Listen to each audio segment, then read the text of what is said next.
The Pulse on Rhodes Music Radio.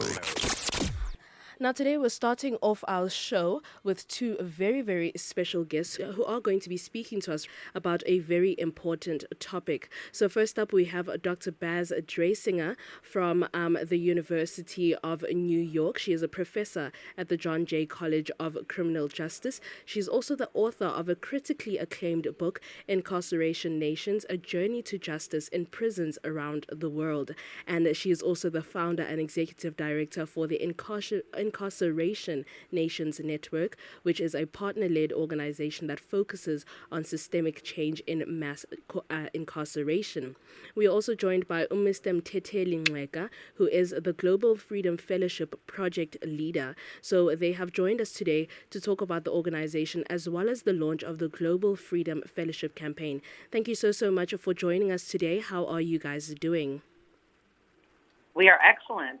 We are great. Thank you for having us. Awesome. Thank you so much for taking the time out of your day to just have a chat to us, especially about such an important topic such as incarceration. So just a bit about, just to lay some foundation, can you please tell us a bit more about the Incarceration Nations Network and what exactly the organization aims to do and achieve? Sure. So Incarceration Nations Network, or INN, is a global prison reform and justice reimagining organization. We're a network of partners all around the world who are on the ground doing innovative work in making communities safer, literally all over the world. And we have 125 partners in more than 40 countries who work to improve prisons, to improve justice systems, and to move us to a more safe world. And as a network, we bring our partners together and we amplify, elevate, and support the work that they do, whether it's in South Africa, Kenya, the United States, parts of Europe, parts of Asia, etc. Fantastic. And, as you're mentioning, this is quite important work that you're doing all around the world in different parts with different, prison systems and different incarceration systems that you come across.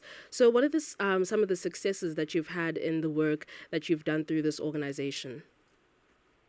We have, again, our work is to amplify and support the work that our partners are already doing, often in very unsupported ways in their home countries.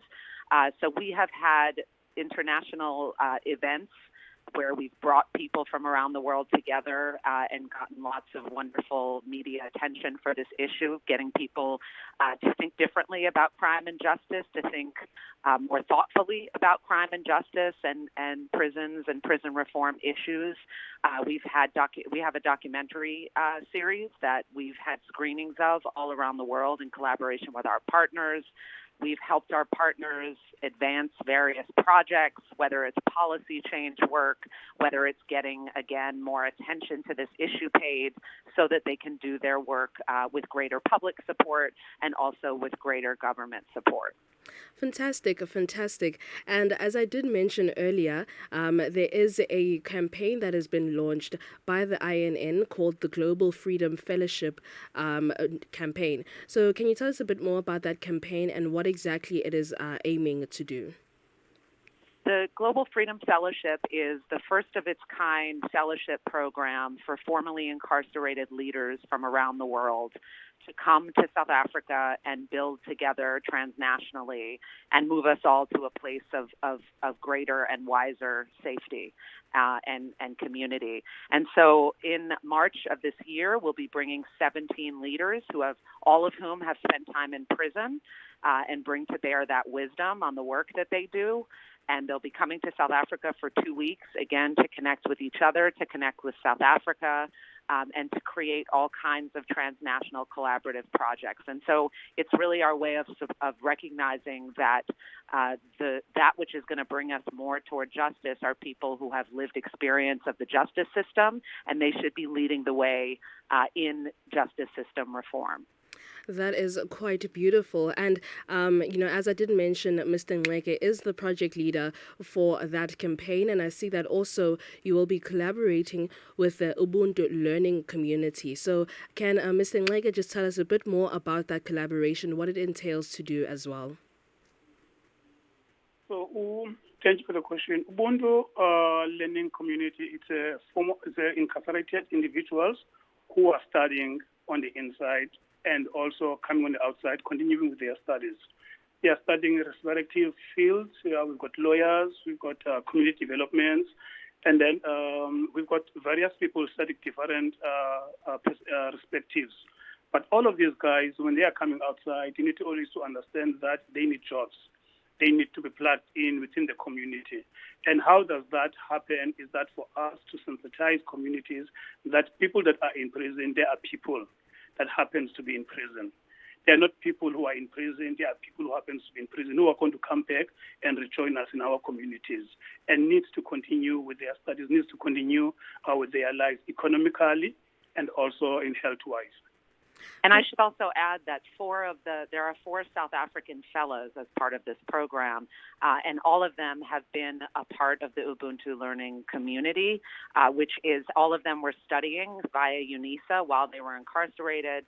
And the Ubuntu Learning Community is a partnership with Stellenbosch University that brings Stellenbosch students into the correctional facility to learn alongside the incarcerated students and again, build and collaborate together. Fantastic.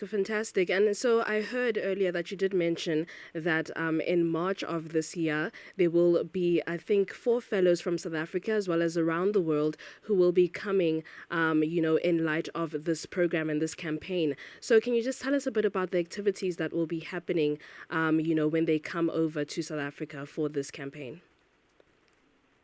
So it's really interesting that when they are coming together, remember it's the first of its kind. And these are thought leaders that are doing respective work from their own countries, 11 different countries in the whole world. And then we'll be building this program from the ground up for future fellowships. So as they are coming together, they'll be moving and learning the history of South Africa, but they'll also bring their own perspectives in terms of what they are doing and how we can learn from each other across the globe. And so they'll be visiting various sites, of course, the historic justice sites of South Africa. We are setting this in South Africa for a very deliberate purpose, which is that the legacy of people in prison changing the world is part of South African history. And very few countries can boast, if there is another country that can boast of it the way South Africa can, right, maybe the U.S., but we're talking about a legacy of people who've been in prison, then changing the world and radically changing systems. And so we want to inspire the fellows with the legacy of South Africa's justice leaders, of its struggle. So, of course, visiting Robben Island, visiting Soweto, and getting a sense of what that movement looked like and felt like so that it can inspire the fellows to keep doing what they're already doing, only more powerfully so. That is true. And before we wrap up our conversation, of course, Dr. Baz, I understand that you, as the founder, had a vision for the INN as well, in, of course, radicalizing and reimagining the incarceration system. And so why do you think it is important for somebody to be involved within this radicalization and the reimagining of this incarceration system? So I can answer that really quite simply, which is that we all want safe communities. We all want to live in a world where we are safe, where we're in community with each other in love. And so in order to do that, we need justice systems that are not archaic, that are not relying on outdated ideas and harmful practices, that are not only not making us safe, they're actually making us less safe. And so the reason people should care, however big their heart is, the reason people should care is because we all want to live in a safe world and a world in which crime is not a daily reality. And so that means rethinking the old ways of doing things, being innovative, relying on the wisdom of those who have the lived experience, and really moving us toward a world where we don't need prisons and police anymore. That is true. That is true. And you also did mention that the Global Freedom Fellowship campaign, it is the first time, of course, that it is being launched, and it's the first time that it's coming to South Africa in its launch. So what exactly are you aiming to achieve, with the launch? What are you hoping to get out of that experience of the fellows coming over here and, sharing that knowledge and learning the knowledge of, the justice system here in South Africa, as well as the incarceration system here? So it will be an annual fellowship, which means that this will be the first year, but, we'll be doing this every year with different fellows and growing and evolving in all kinds of ways. But because most fundamentally, we want to support the leadership of people with lived experience of the system in ways that comes back to benefit us all. When we support the right leaders, when we support the right thinkers and the right doers, then we all benefit from what they take away from it. And so the idea is to nurture the leadership, to create more transnational solidarity so that people can do this work in their home countries, but also across borders, again, in ways that benefit the whole community that is the world. And that's the larger vision of the fellowship. Okay, fantastic. And just to wrap up our very, very interesting interview, how can people reach the INN? How can people reach you? As well as how can people reach the campaign as well if they'd like to, just follow up on the work that you are doing through this campaign? Absolutely. Our Instagram is at Incarceration Nations. Our website is incarcerationnationsnetwork.org. We are super reachable via those two platforms and are really happy to connect with folks who want to get involved in the movement in whatever way. All right. Fantastic. Thank you so much for your time as well and the work that you're doing. I do believe, from a personal stance that, the reimagining of this incarceration system as the work that you've been doing is quite important and quite fundamental, as you've said already, to, the lessening of crime in various parts of the world, as well as just, reimagining the taboo of prison systems. So thank you so much for sharing with us today and also for the work that you and Mr. Ngxeke are doing. Thank you so much. Thank you very much. Thank you. All right, 25 minutes are past 12.